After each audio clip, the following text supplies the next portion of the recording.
Hi. I am told by friends that my clips have been too depressing for a while, so I went looking for good news that may cheer you up, and I didn't have far to look. There it was, right before me, on the internet, in big, bold letters and glowing colors. The Economist Magazine cover. It said, "Is China winning?" You may say so. So this is good news that Xi Jinping, whose AI can track every time each of his citizens badmouth him, he will be emperor of the world, so he could track you too, even weld your door shut if you catch corona, like he does in Wuhan. This is good news. Well, no, relax. It is the Economist magazine, after all, which, as I told you in the previous clip, in my little black book, is almost always wrong. And when it is not immediately wrong, you just have to wait a little bit before it is doubly wrong.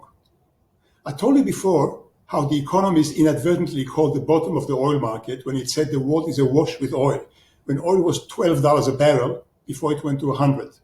Then, in 1980, the Economist said that Japan, with only 110 million aging citizens, a third of the US, was the number one economy in the world. Fancy that.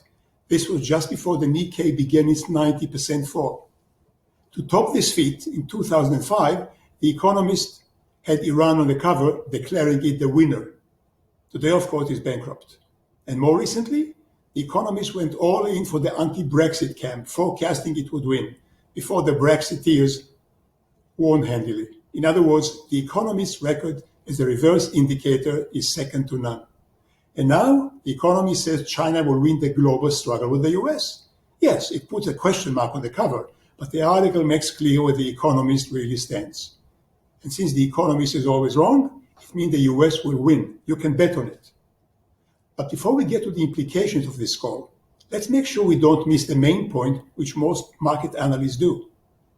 As Mel Gibson in the movie Braveheart told the Scot nobleman, "It is not the job of Scotland to provide you with wealth, but the job of your wealth to provide Scotland with freedom," which is a clean word for power. In other words, the benefits to whom, please? And what kind of benefits? Money or power? This point is often missed by analysts because nearly all of them think like civilians. And so, like those Scot noblemen, they blithely assume that the purpose of the state is to provide them with wealth. That's why most US presidents who represented the US nobility allowed China to buy and shut down much of American industry because they saw America, like those Scot nobles in the Mel Gibson movie, as an instrument for making their friends rich.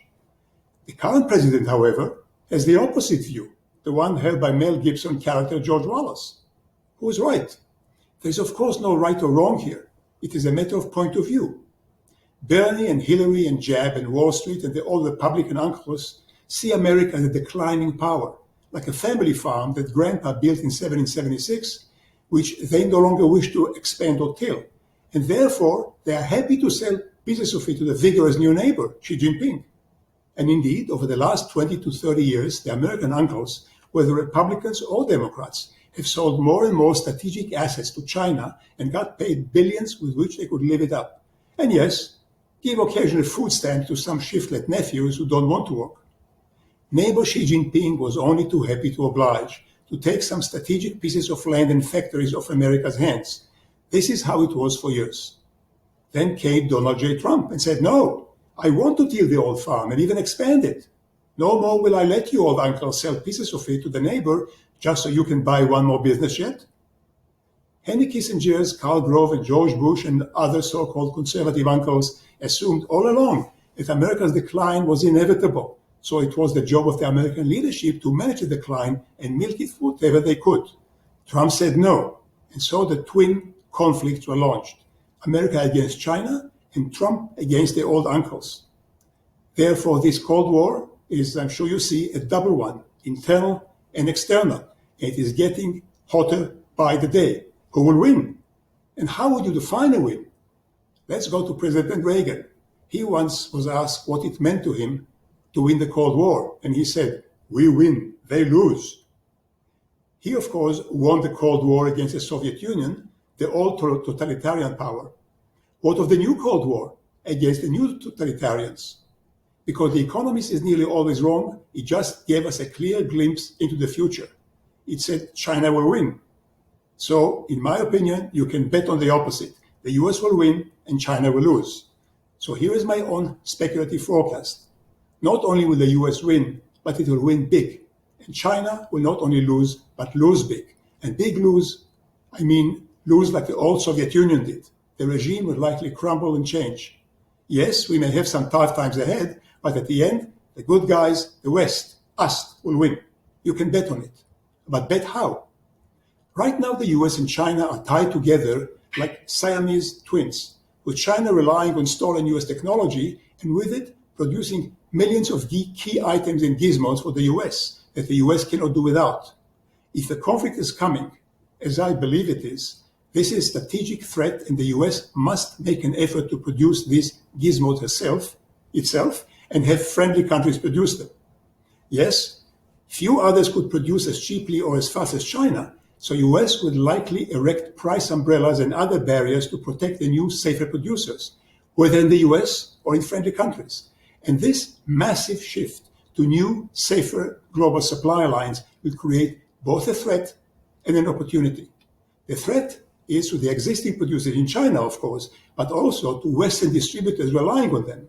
They will, of course, oppose it. But in this case, US national security, as they define it, would likely win out, and the supply line substitution will proceed, which, by the way, will raise inflation globally because it won't be as cheap as China produces it, on top of money printing, which is already raising inflation.